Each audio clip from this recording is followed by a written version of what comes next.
부처님의 가르침이 담긴 법구경 중에서 특별히 길품과 행복품에 대해 함께 이야기 나누려고 합니다. 삶의 올바른 길을 찾고 진정한 행복을 추구하는 것은 2500년 전 부처님 시대나 지금이나 변함없는 인간의 근본적인 과제입니다. 법구경은 부처님의 핵심 가르침을 423개의 식으로 정리한 경전입니다. 그 중에서 길품은 인생의 여정에서 올바른 길을 찾는 지혜에 대해 말씀하시고, 행복품은 진정한 행복의 조건과 본질을 가르쳐 줍니다. 빠르게 변화하는 현대 사회에서 목적지만 향해 달려가는 우리는 더 많은 선택지와 가능성을 갖게 되었지만 동시에 더 많은 혼란과 불안도 경험하고 있습니다. 이런 시대에 부처님의 가르침은 우리에게 명확한 방향과 내면의 평화를 찾는 등불이 될 수 있습니다. 길품, 인생의 올바른 길 찾기에 대한 이야기입니다. 법구경의 길품은 우리 인생의 여정에서 어떤 길을 선택해야 하는지, 그리고 그 길을 어떻게 걸어가야 하는지에 대한 지혜를 담고 있습니다. 길품의 핵심 가르침 중 하나는 이렇습니다. 여러 길 가운데 8정도, 즉 8가지 올바른 도의 길이 최상이고 4가지 진리가 최상의 진리이며 집착에서 벗어남이 최상의 상태이고 2발로 걷는 자 중에 깨달은 자가 최상이다. 이 구절은 부처님께서 설하신 8정도를 강조합니다. 8정도는 정견, 올바른 견해, 정사, 올바른 생각, 정어, 올바른 말, 정업, 올바른 행동, 정명, 올바른 생계, 정진, 올바른 노력, 정념, 올바른 마음 챙김, 정정, 올바른 집중의 8가지 길을 말합니다. 이는 단순히 도덕적인 규율이 아니라 우리 삶의 모든 측면을 포괄하는 종합적인 삶의 방식입니다. 법구경은 이렇게 말합니다. 방일한 자들은 어리석음의 길을 따르고 지혜로운 자들은 부지런함을 보물처럼 간직한다. 어리석음에 빠지지 말고 감각적 쾌락에 집착하지 말라. 부지런히 명상하는 자만이 진정한 행복을 얻는다. 방일을 현대적이고 쉬운 표현으로 바꾸자면 게으름이나 부주의라고 할 수 있습니다. 주에 기울이지 않거나 정신이 흐트러지고 마음 챙김에 부재하며 알아차림이 없는 상태를 방일하다 할 수 있습니다. 마음을 놓아버린 사람은 살아있어도 죽은 것과 같고 항상 깨어있는 사람은 진정으로 살아있다 라고 해석할 수 있고, 또는 주에 깊게 살지 않는 사람은 삶의 의미를 잃은 것과 같고 깨어있는 의식으로 사는 사람은 참된 삶을 산다. 이런 표현이 현대인들에게 더 쉽게 이해될 수 있을 것입니다. 이 가르침은 우리가 쉽게 빠지는 방일, 게으름과 부주의의 안일함을 지적합니다. 현대 사회의 무수한 오락거리와 자극들 속에서 우리는 종종 삶의 중요한 가치와 목표를 잊고 순간적인 쾌락에 빠지곤 합니다. 소셜미디어의 끝없는 스크롤, 넷플릭스의 자동 재생, 스마트폰의 끝없는 알림, 이런 것들이 우리의 주의를 흩뜨리고 방일한 삶으로 이끕니다. 현대 사회에서 우리는 무수히 많은 선택의 기로에 서게 됩니다.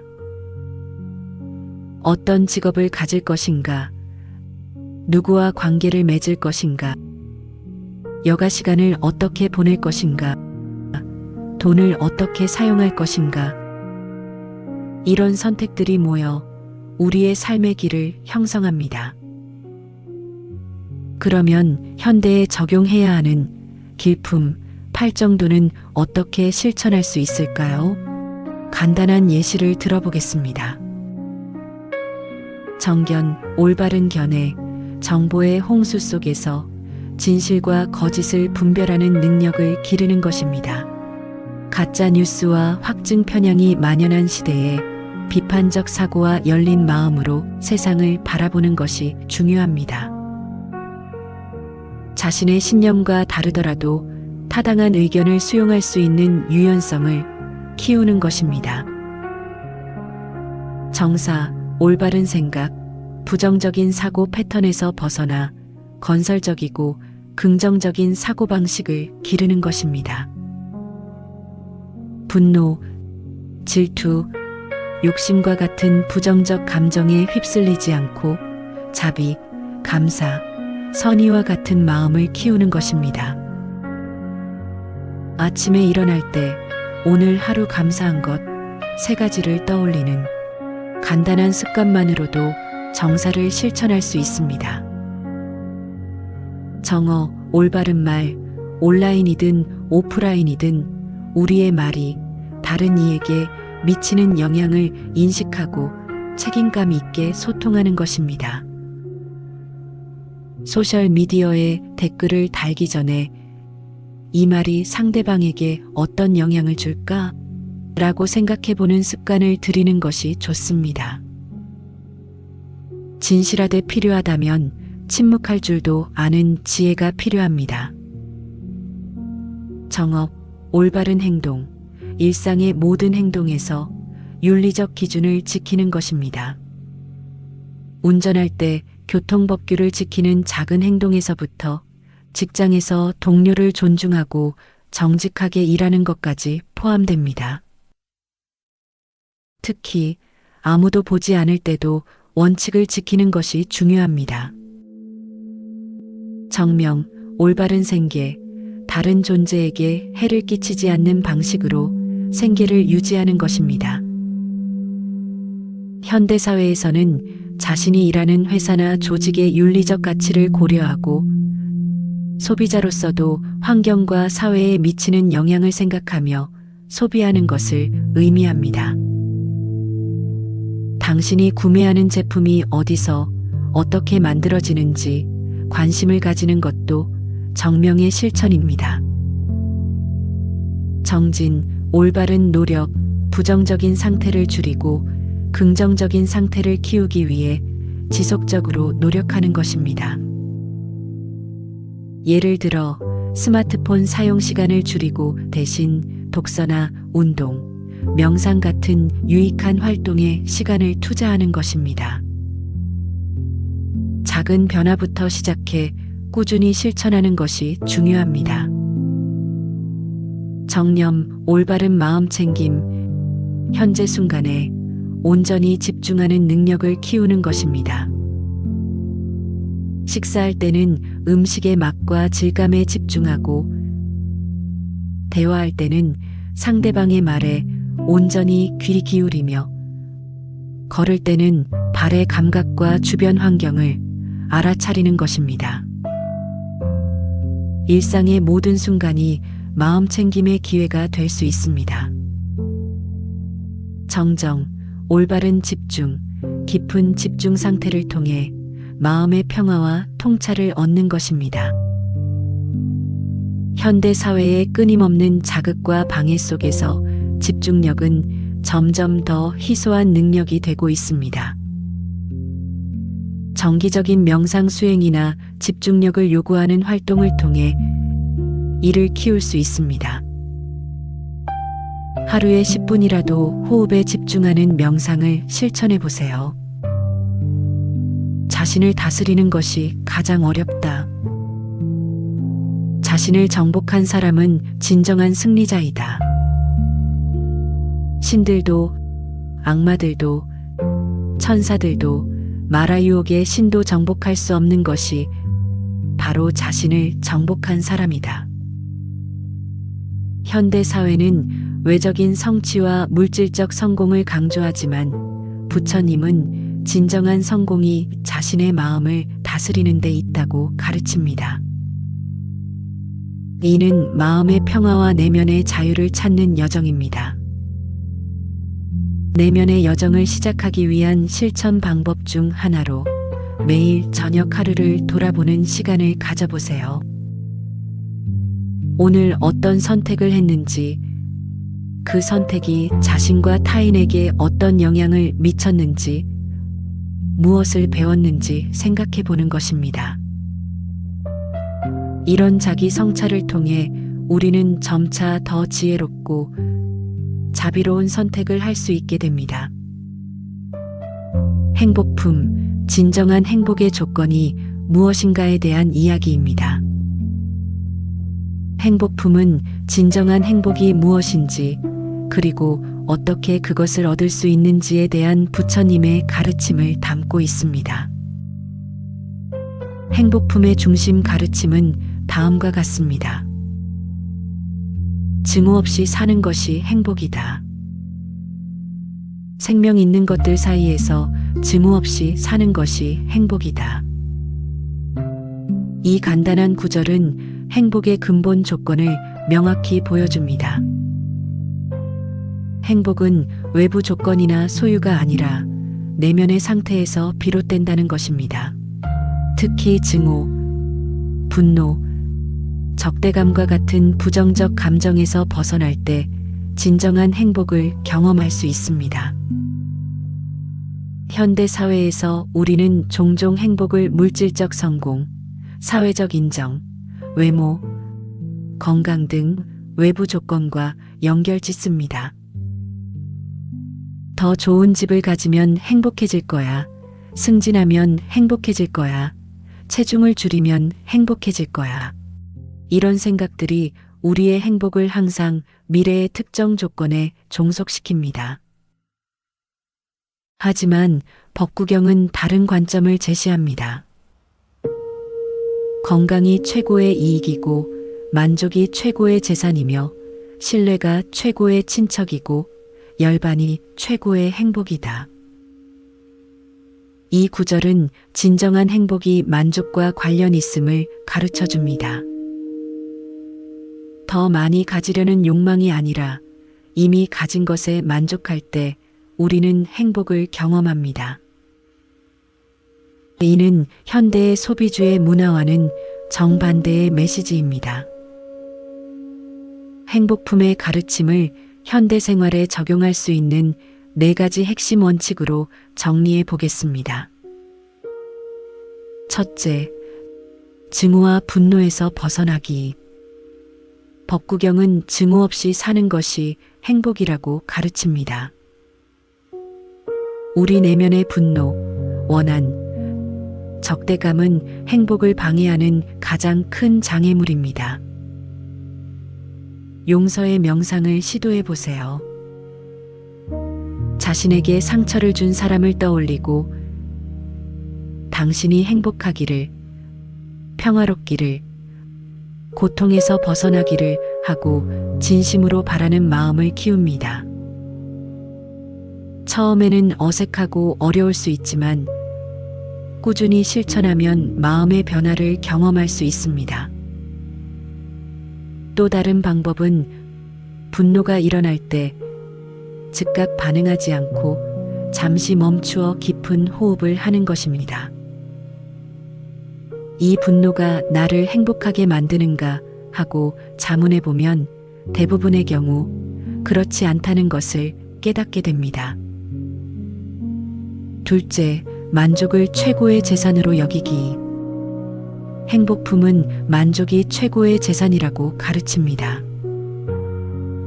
현대 사회는 끊임없이 더 많은 것을 원하도록 우리를 부추기지만 진정한 부는 이미 가진 것에 만족하는 마음에서 옵니다. 매일 저녁 감사 일기를 쓰는 습관을 들여보세요. 그날 감사한 일 3가지를 기록합니다. 처음에는 대단한 일들이 떠오르지 않을 수도 있지만 점차 작은 일상의 기쁨과 축복을 발견하게 될 것입니다. 또한 소비 습관을 점검해 보세요. 정말 필요해서 물건을 사는지 아니면 일시적인 만족이나 사회적 인정을 위해 구매하는지 생각해 봅니다. 미니멀리즘의 원칙을 적용해 불필요한 소유를 줄이는 것도 도움이 됩니다. 셋째, 신뢰할 수 있는 관계 구축하기. 행복품은 신뢰가 최고의 친척이라고 말합니다. 현대 연구에서도 행복의 가장 중요한 요소 중 하나로 긍정적인 인간관계가 꼽힙니다. 소수의 깊은 관계에 투자하세요. 소셜미디어의 수백 명의 친구보다 진정으로 신뢰하고 의지할 수 있는 몇 명의 친구나 가족과의 관계를 돈독히 하는 것이 행복에 더 큰 영향을 미칩니다. 또한 경청하는 기술을 향상시켜 보세요. 대화할 때 스마트폰을 치우고 상대방의 이야기에 온전히 집중합니다. 판단하거나 조언하기보다는 먼저 이해하려고 노력하는 것이 중요합니다. 네 번째, 열반을 향한 여정, 내면의 평화 찾기. 행복품은 열반이 최고의 행복이라고 가르칩니다. 열반은 모든 집착과 욕망에서 벗어난 완전한 자유의 상태를 의미합니다. 우리 대부분은 당장 열반에 도달하기는 어렵겠지만 그 방향으로 나아가는 과정 자체가 의미 있습니다. 정기적인 명상 수행을 통해 내면의 평화를 경험해 보세요. 하루 10-20분이라도 조용히 앉아 호흡에 집중하는 시간을 가지면 점차 마음의 소음이 줄어들고 평화로운 상태를 경험할 수 있습니다. 또한 집착을 줄이는 연습을 해보세요. 무언가를 통제하거나 소유하려는 강한 욕구가 일어날 때 그것을 놓아보는 연습을 합니다. 이것이 변하거나 사라져도 나는 괜찮을 것이다라고 생각해 봅니다. 50대의 정씨는 성공적인 사업가였습니다. 많은 재산과 좋은 가족, 사회적 인정 등 겉으로 보기에 그는 모든 것을 가지고 있었습니다. 하지만 내면에는 항상 불안과 부족함을 느꼈고 더 많은 성공을 추구하면서도 만족을 느끼지 못했습니다. 우연히 법구경의 행복품을 접한 그는 자신의 삶을 돌아보게 되었습니다. 특히 만족이 최고의 재산이라는 구절이 그의 마음을 강하게 울렸습니다. 그는 자신이 항상 더 많이를 추구하면서 지금 여기에 풍요로움을 놓치고 있었다는 것을 깨달았습니다. 이후 그는 매일 아침 명상을 시작했고 주말마다 봉사활동에 참여하기 시작했습니다. 또한 가족과 함께하는 시간을 늘리고 업무 시간은 오히려 줄였습니다. 몇 개월이 지나자 그는 이전보다 더 큰 행복과 만족감을 느끼게 되었습니다. 재산은 줄었지만 행복은 오히려 커진 것입니다. 이 이야기는 부처님의 가르침대로 행복이 외부 조건이 아닌 내면의 상태에서 비롯된다는 것을 보여줍니다. 흥미롭게도 현대 심리학과 신경과학 연구들은 법구경의 행복품이 전하는 이러한 지혜를 뒷받침하고 있습니다. 예를 들어 하버드 대학의 행복 연구는 80년 이상 진행된 세계에서 가장 오래된 행복 연구 중 하나인데 이 연구는 행복의 가장 중요한 결정 요인이 돈이나 명예가 아니라 긍정적인 인간관계라는 점을 발견했습니다. 이는 신뢰가 최고의 친척이라는 부처님의 가르침과 일치합니다. 또한 뇌 연구에서는 감사와 자비 명상이 뇌의 행복 중추를 활성화시키고 스트레스 호르몬을 줄인다는 사실이 밝혀졌습니다. 명상 수행자들의 뇌는 부정적인 감정에 덜 반응하고 긍정적인 상태를 더 오래 유지하는 능력을 보여주었습니다. 물질적 소비에 관한 연구들도 만족이 최고의 재산이라는 가르침을 뒷받침합니다. 많은 연구에서 물질적 소유는 일시적인 기쁨을 줄 뿐 장기적인 행복과는 약한 상관관계를 보입니다. 반면 경험이나 관계에 투자하는 것은 더 지속적인 행복을 가져옵니다. 법구경의 길품과 행복품은 서로 긴밀하게 연결되어 있습니다. 올바른 길, 팔정도를 걷는 것이 결국 진정한 행복으로 이어진다는 것이 부처님의 가르침입니다. 길품에서는 이렇게 말합니다. 괴로움에서 벗어나는 길은 하나뿐이다. 다른 길은 없다. 그것은 바로 팔정도이다. 이 길을 따르라. 이것이 마라 유혹을 혼란시키는 길이다. 행복품에서는 이어서 말합니다. 여러 맛 중에 법의 맛이 최상이고 여러 행복 중에 열반의 행복이 최상이다. 이 두 가르침은 올바른 길, 팔정도를 걷는 것이 결국 최상의 행복 열반으로 이어진다는 것을 보여줍니다. 이는 행복이 우리가 추구하는 목표이자 우리가 걷는 길 자체라는 것을 의미합니다. 현대적 관점에서 이는 행복이 도달해야 할 최종 목적지가 아니라 삶의 방식 자체라는 것을 의미합니다. 올바른 견해를 가지고 올바르게 생각하고 올바르게 말하고 행동하는 그 과정 자체가 이미 행복입니다. 법구경의 길품과 행복품을 현대인의 삶에 적용하면 다음과 같은 통합적인 가르침이 됩니다. 행복은 목적지가 아닌 여정이다. 진정한 행복은 덜 원하는 것에서 온다. 마음의 평화가 최고의 행복이다. 우리는 모두 연결되어 있다. 매일의 작은 선택들이 모여 우리의 인생 전체를 형성합니다. 우리가 현명한 선택을 통해 진정으로 행복한 삶을 살아가야 합니다. 다시 한번 천천히 마음에 새기며 들어보세요. 행복이 찾아옵니다. 부처님의 가르침이 담긴 법구경 중에서 특별히 길품과 행복품에 대해 함께 이야기 나누려고 합니다.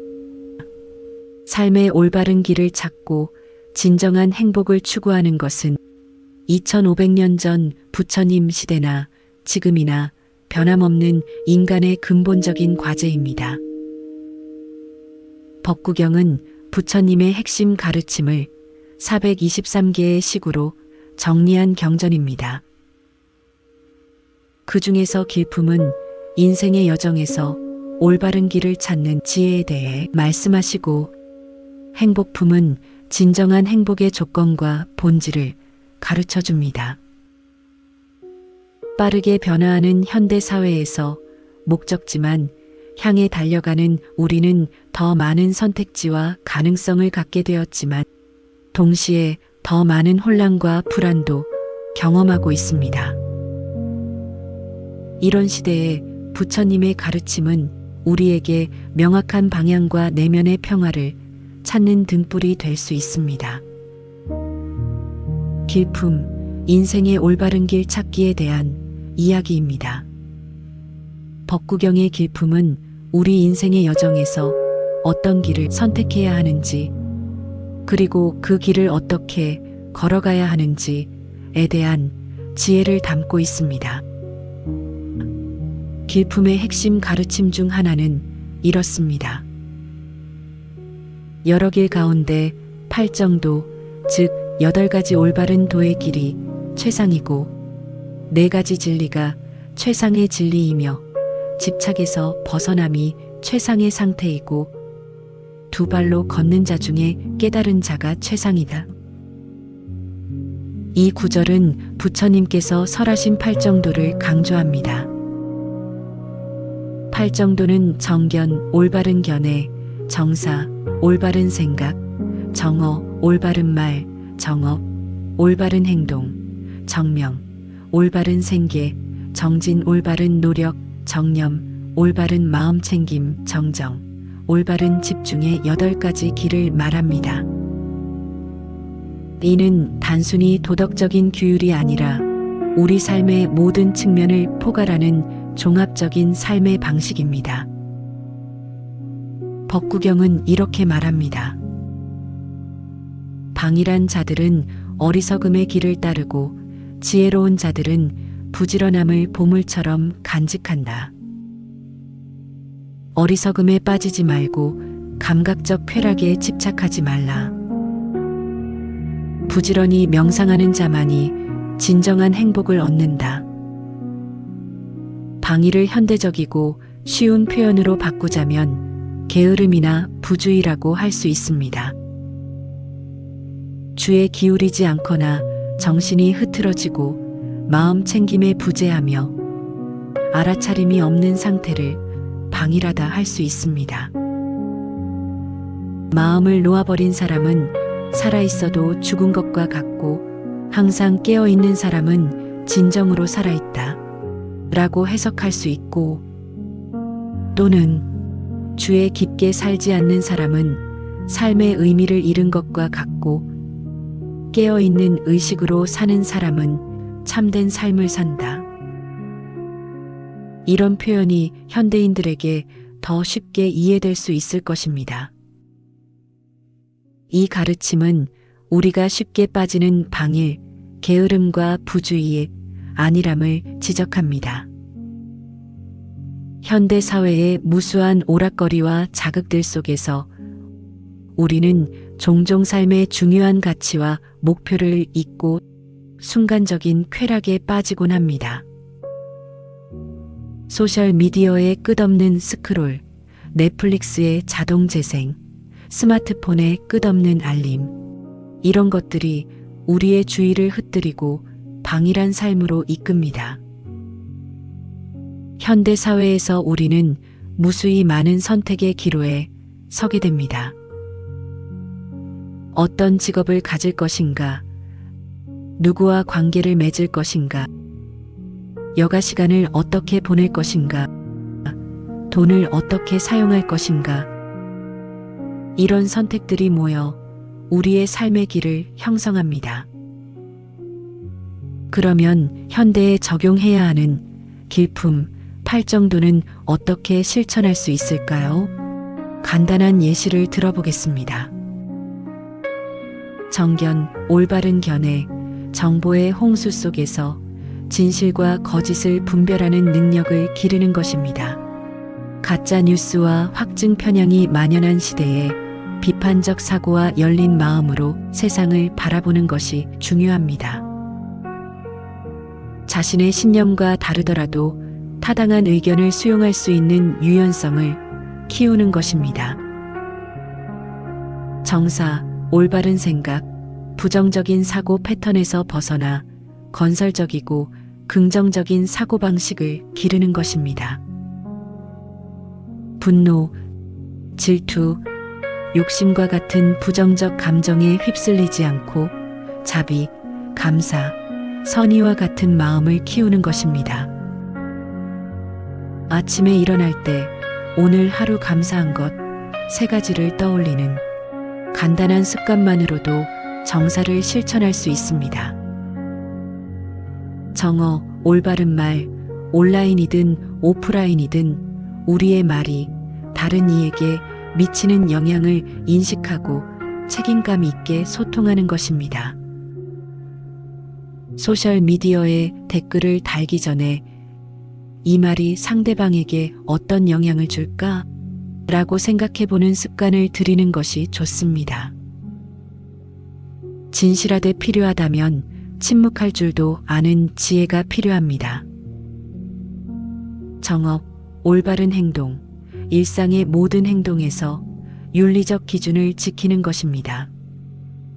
운전할 때 교통법규를 지키는 작은 행동에서부터 직장에서 동료를 존중하고 정직하게 일하는 것까지 포함됩니다.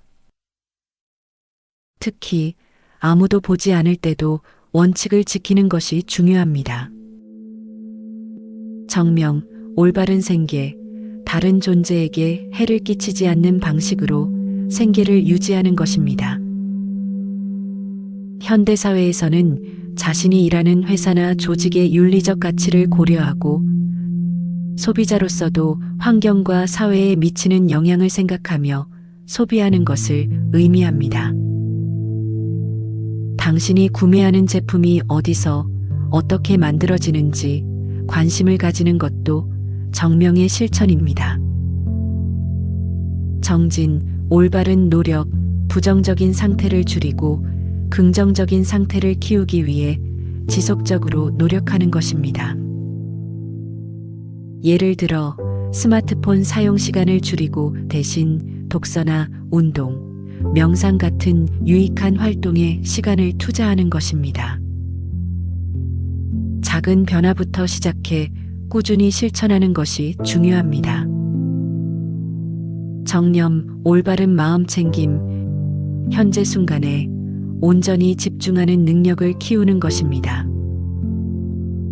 식사할 때는 음식의 맛과 질감에 집중하고, 대화할 때는 상대방의 말에 온전히 귀 기울이며, 걸을 때는 발의 감각과 주변 환경을 알아차리는 것입니다. 일상의 모든 순간이 마음 챙김의 기회가 될 수 있습니다. 정정, 올바른 집중, 깊은 집중 상태를 통해 마음의 평화와 통찰을 얻는 것입니다. 현대 사회의 끊임없는 자극과 방해 속에서 집중력은 점점 더 희소한 능력이 되고 있습니다. 정기적인 명상 수행이나 집중력을 요구하는 활동을 통해 이를 키울 수 있습니다. 하루에 10분이라도 호흡에 집중하는 명상을 실천해 보세요. 자신을 다스리는 것이 가장 어렵다. 자신을 정복한 사람은 진정한 승리자이다. 신들도, 악마들도, 천사들도 마라 유혹의 신도 정복할 수 없는 것이 바로 자신을 정복한 사람이다. 현대 사회는 외적인 성취와 물질적 성공을 강조하지만 부처님은 진정한 성공이 자신의 마음을 다스리는 데 있다고 가르칩니다. 이는 마음의 평화와 내면의 자유를 찾는 여정입니다. 내면의 여정을 시작하기 위한 실천 방법 중 하나로 매일 저녁 하루를 돌아보는 시간을 가져보세요. 오늘 어떤 선택을 했는지, 그 선택이 자신과 타인에게 어떤 영향을 미쳤는지, 무엇을 배웠는지 생각해 보는 것입니다. 이런 자기 성찰을 통해 우리는 점차 더 지혜롭고 자비로운 선택을 할 수 있게 됩니다. 행복품, 진정한 행복의 조건이 무엇인가에 대한 이야기입니다. 행복품은 진정한 행복이 무엇인지, 그리고 어떻게 그것을 얻을 수 있는지에 대한 부처님의 가르침을 담고 있습니다. 행복품의 중심 가르침은 다음과 같습니다. 증오 없이 사는 것이 행복이다. 생명 있는 것들 사이에서 증오 없이 사는 것이 행복이다. 이 간단한 구절은 행복의 근본 조건을 명확히 보여줍니다. 행복은 외부 조건이나 소유가 아니라 내면의 상태에서 비롯된다는 것입니다. 특히 증오, 분노, 적대감과 같은 부정적 감정에서 벗어날 때 진정한 행복을 경험할 수 있습니다. 현대 사회에서 우리는 종종 행복을 물질적 성공, 사회적 인정, 외모, 건강 등 외부 조건과 연결짓습니다. 더 좋은 집을 가지면 행복해질 거야. 승진하면 행복해질 거야. 체중을 줄이면 행복해질 거야. 이런 생각들이 우리의 행복을 항상 미래의 특정 조건에 종속시킵니다. 하지만 법구경은 다른 관점을 제시합니다. 건강이 최고의 이익이고 만족이 최고의 재산이며 신뢰가 최고의 친척이고 열반이 최고의 행복이다. 이 구절은 진정한 행복이 만족과 관련 있음을 가르쳐 줍니다. 더 많이 가지려는 욕망이 아니라 이미 가진 것에 만족할 때 우리는 행복을 경험합니다. 이는 현대의 소비주의 문화와는 정반대의 메시지입니다. 행복품의 가르침을 현대 생활에 적용할 수 있는 4가지 핵심 원칙으로 정리해 보겠습니다. 첫째, 증오와 분노에서 벗어나기. 법구경은 증오 없이 사는 것이 행복이라고 가르칩니다. 우리 내면의 분노, 원한, 적대감은 행복을 방해하는 가장 큰 장애물입니다. 용서의 명상을 시도해 보세요. 자신에게 상처를 준 사람을 떠올리고 당신이 행복하기를, 평화롭기를, 고통에서 벗어나기를 하고 진심으로 바라는 마음을 키웁니다. 처음에는 어색하고 어려울 수 있지만 꾸준히 실천하면 마음의 변화를 경험할 수 있습니다.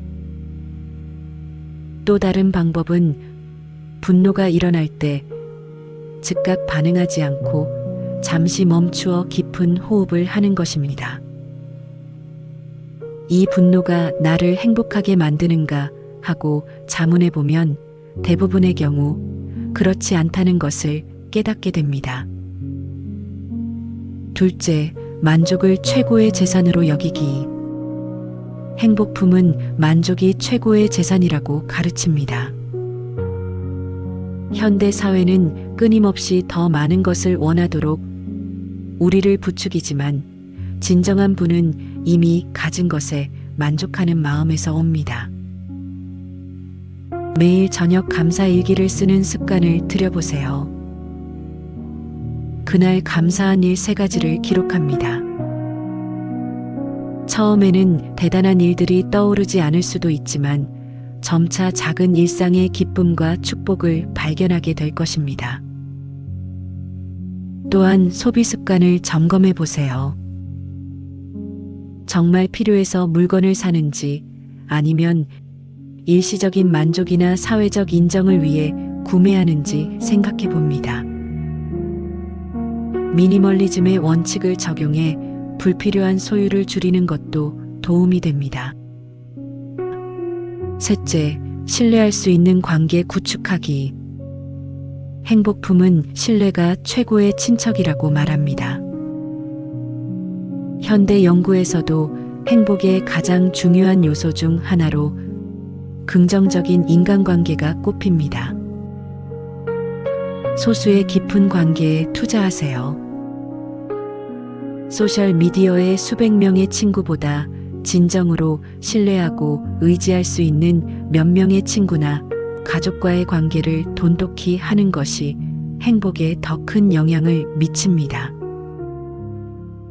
또한 경청하는 기술을 향상시켜 보세요.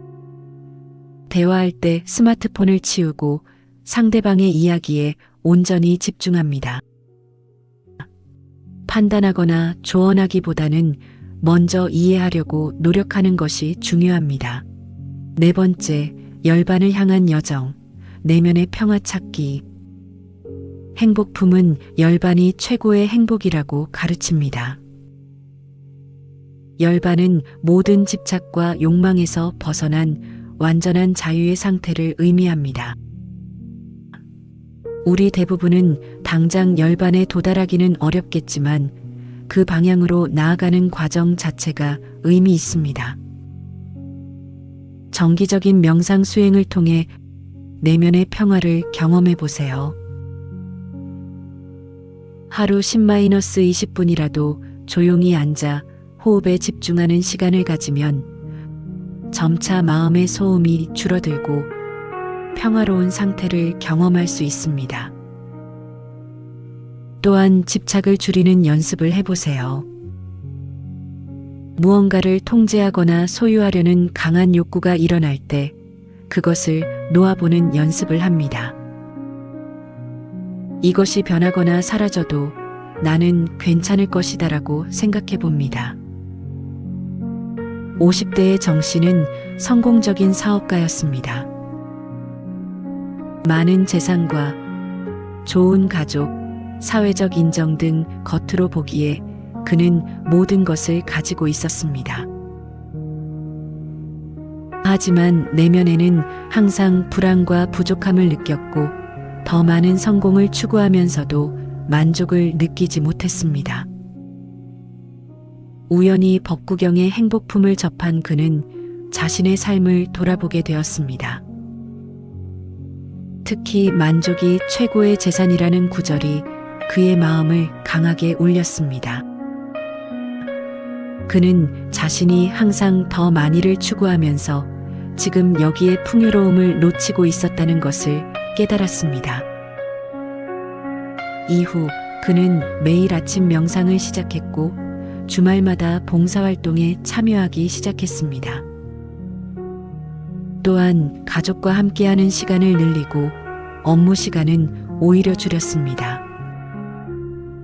몇 개월이 지나자 그는 이전보다 더 큰 행복과 만족감을 느끼게 되었습니다.